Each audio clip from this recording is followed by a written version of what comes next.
განვიხილე სისხლის სამართლის ნომერ 090-071-362 საქმე.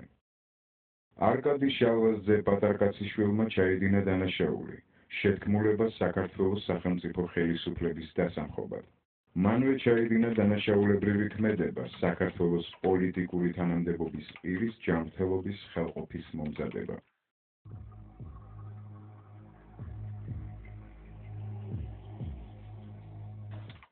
არაერთი პოლიტიკოსის სახელია ცნობილი უახლეს ისტორიაში, რომელმაც ყურადღება ხმაურიანი, რევოლუციური მოღვაწეობით მიიპყრო.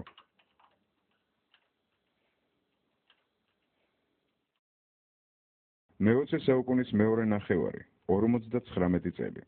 ფიდელ კასტრომ ხალხის მხარდაჭერით დიქტატორი გენერლის, ბატისტას ხელისუფლება შეცვალა. კუბას თავისუფლების კუნძული ეწოდა, თუმცა რევოლუციიდან 50 წლის შემდეგაც კუბელი ადამიანები ამ თავისუფლებისგან თავის დაღწევას ცდილობენ. აღმოსავლეთი აზია, კორეის ნახევარკუნძული. მუხლი მოუდრიკოთ ხალხს, როგორც ზეცას. ეს კორეის რევოლუციის ლიდერის კიმ ერ სენის საყვარელი გამონათქვამია, რომელმაც ჩრდილო კორეაში 1945 წელს ანტიიმპერიალისტური რევოლუცია დაასრულა. მისმა იდეალისტურმა, ეგრეთ წოდებულმა ჩუჩხეს თეორიამ, ჩრდილოეთ კორეა სრული იზოლაციის და ეკონომიკური კატასტროფის პირამდე მიიყვანა. 1969 წელი რევოლუციამ ლიბიას ახალი ლიდერი მოუვლინა. რევოლუცია იხელმძღვანელებს თავისუფლების, ერთიანობის, სოციალური სამართლიანობის და მოქალაქეების თანასწორობის პრინციპებით. განაცხადა რევოლუციის პირველივე დღეს მუამარ კადაფიმ. ლიბიის საზოგადოება დღემდე კადაფის ისლამურ ფილოსოფიურ ტრანსფორმაციებს და მისი გემოვნებით მოწყობილ სამხედრო აღლუმებს ადევნებს თვალს.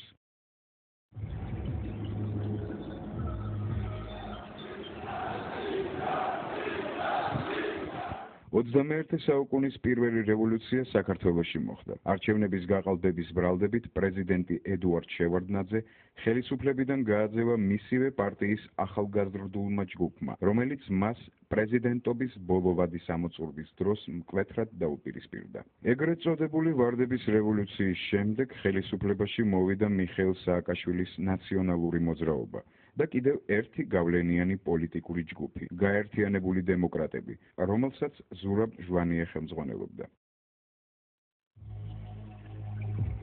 დასავლეთი, ამერიკის შეერთებული შტატები და ევროპის ქვეყნები ღიად გამოხატავდნენ, რომ ზურაბ ჟვანიას პოსტსაბჭოური სივრციდან ერთ-ერთ საიმედო პოლიტიკურ პარტნიორად მიიჩნევდნენ. ქართულ რეალობაში ზურაბ ჟვანია იყო პერსონა, რომელიც თავისი პოლიტიკური გავლენით პრეზიდენტ სააკაშვილს რეალური ძალაუფლების საზღვრებს უწესებდა. არასოდეს საქართველოს მთავრობაში ერთ ქალბატონზე მეტი არ ყოფილა არც ერთ პერიოდში. ესეც კარგი არის. მე ვისურვებდი, რომ კიდე მეტი იყოს. მე ვისურვებდი, რომ პრემიერის ქალი ყოფილიყო, მაგრამ რაც არის ეს არის.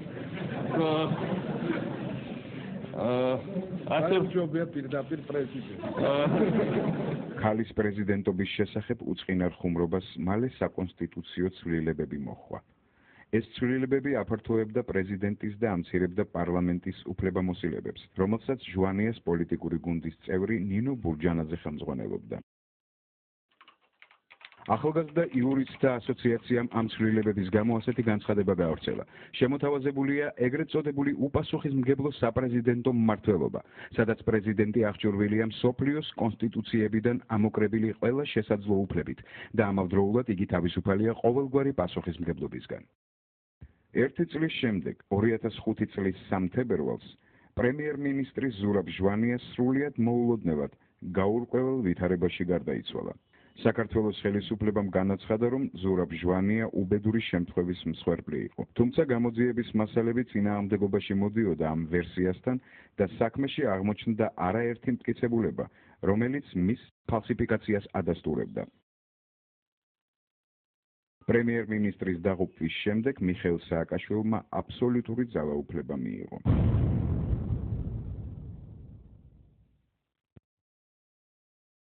სააკაშვილმა ხელისუფლებაში მოსვლის შემდეგ დაიწყო მასობრივი ეკონომიკური და სამართლებრივი ხასიათის ცვლილებები. თითქმის ყოველდღიურად სატელევიზიო კამერების თანდასწრებით აპატიმრებდნენ ცნობილ ბიზნესმენებს.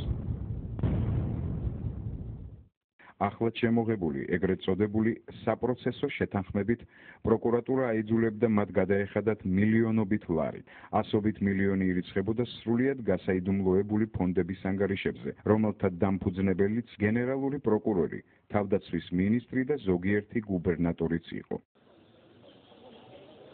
დაკავებულ პირთა საპროცესო შეთანხმებით გათავისუფლების მასშტაბურობის მიუხედავად პატიმრების რაოდენობა საპყრობილეებში სწრაფი ტემპით იზრდებოდა. თუ შევარდნაძის დროს საპყრობილეებში დაახლოებით 7,000 პატიმარი იყო, სააკაშვილის ხელისუფლებაში პატიმართა რაოდენობამ 24,000 გადააჭარბა. სააკაშვილის ხელისუფლების წარმომადგენლები აიძულებდნენ კერძო მესაკუთრეებს უარი ეთქვათ საკუთრებაზე. მოქალაქეებს ართმევდნენ შენობა ნაგებობებს. იმ ბინებში, სადაც ჩატარებულია სარემონტო სამუშაოები, $1,400 კვადრატულ მეტრზე ჩვენი შეთავაზება. არანაირი შემოთავაზება, არაფერი არ ყოფილა. მოდიოდნენ მხოლოდ აი ესე ზეწოლით, მოდიოდნენ აი ესე მუქარით, დაცალეთ სახლით, წადით, ხო აქ ბრძანდება ბატონი ავალიანი, გაქვთ ეს პასუხი. მე მაქვს საჯარო რეესტრი გატარებული დოკუმენტი ამ შენობის კანონიერების საუბარზე შესაბამისი ნახაზი დამტკიცებული 2004 წელს სააკაშვილის ხელისუფლების პერიოდში არის დამტკიცებული ეს შენობა ოფიციალურად აშენებული ფინანსი რომელმან დაწირავან დაანგრია სასამართლო გადაწყვეტილებების გარეშე მოქალაქეებს უნგრევდნენ საცხოვრებელ სახლებს. თავშესაფრებიდან მასობრივად ქუჩაში ერეკებოდნენ აფხაზეთიდან ლტოლვილებს, რომლებსაც თავის დროზე ეს თავშესაფარი ხელისუფლებამ გამოუყო.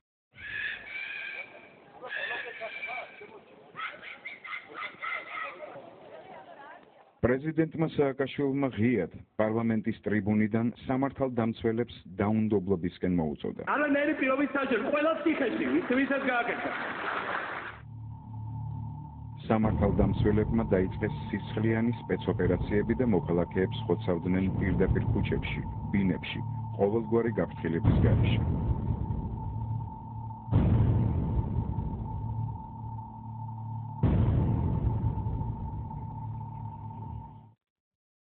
დიდუბის ეკლესიის წინ პატრულის თანამშრომლებმა დახვრიტეს ხელებაწეული, სრულიად უდანაშაულო 19 წლის ბუტა რობაქიძე, რომელიც ყაჩაღური დაჯგუფების წევრად გამოაცხადეს.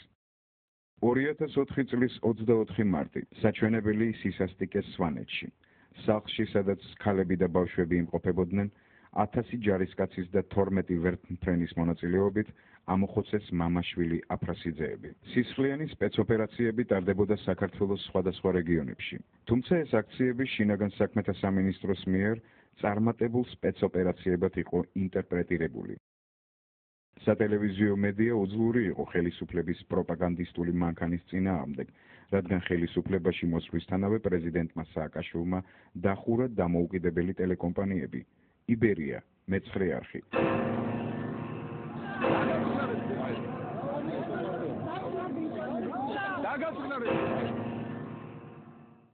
ხელისუფლებასთან დაახლოებულმა პირებმა შეიძინეს რუსთავი 2 და მზე. დაიხურა ყველა პოლიტიკური სატელევიზიო გადაცემა.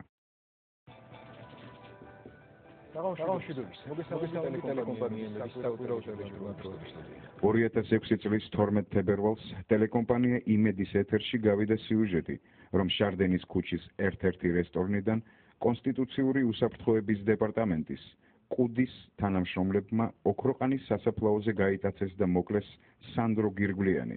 თავიდანვე გაჩნდა ეჭვი, რომ კუდის თანამშრომლებმა შეასრულეს რესტორანში მყოფი შინაგან საქმეთა მინისტრის ცოლის თაკო სალაღაიას და კუდის უფროსის დათა ახალაიას დაკვეთა, რადგან მოწმეების მონათხრობით ინციდენტი გირგვლიანს იმ სუფრის წევრებთან შეემთხვა, რომელთანაც ისინი ისხდნენ. პოლიციამ დააკავა უშიშროების ის მაღალჩინოსნები, რომლებიც უშუალოდ მონაწილეობდნენ ინციდენტში. თუმცა მართლმსაჯულებამ საბოლოოდ უპასუხოდ დატოვა კითხვა, იყვნენ თუ არა ამ გატაცების დამკვეთები შინაგან საქმეთა მინისტრის მეუღლე და კუდის დირექტორი. ამ თემით იმედმა ახალი ამბების და ქართული პოლიტიკის რეალური ყოველდღიურობის ასახვა დაიწყო. გაშუქდა ციხის სპეცოპერაცია, რომელზეც საერთაშორისო ორგანიზაციებმა უკიდურესად კრიტიკული დასკვნები გამოაქვეყნეს. იმედის ობიექტივში მოხვდა პრეზიდენტის დაცვის სამსახურის მიერ ნაცემი და დასახიჩრებული ადამიანის ისტორია. დაიწყო კორტების სისხლიანი სპეცოპერაციის საკითხის გაშუქება. მთელი საქართველოს მასშტაბით ვრცელდებოდა კერძო მესაკუთრეების დარბევის და მათი ქონების განადგურების კადრები. პირდაპირ ეთერში პოლიტიკურ თოქ-შოუში პოლიტიკოსებს შესაძლებლობა ჰქონდათ შეეფასებინათ ქვეყანაში მიმდინარე პროცესები. ყოველივე ამის შემდეგ ხელისუფლებამ ტელეკომპანია იმედს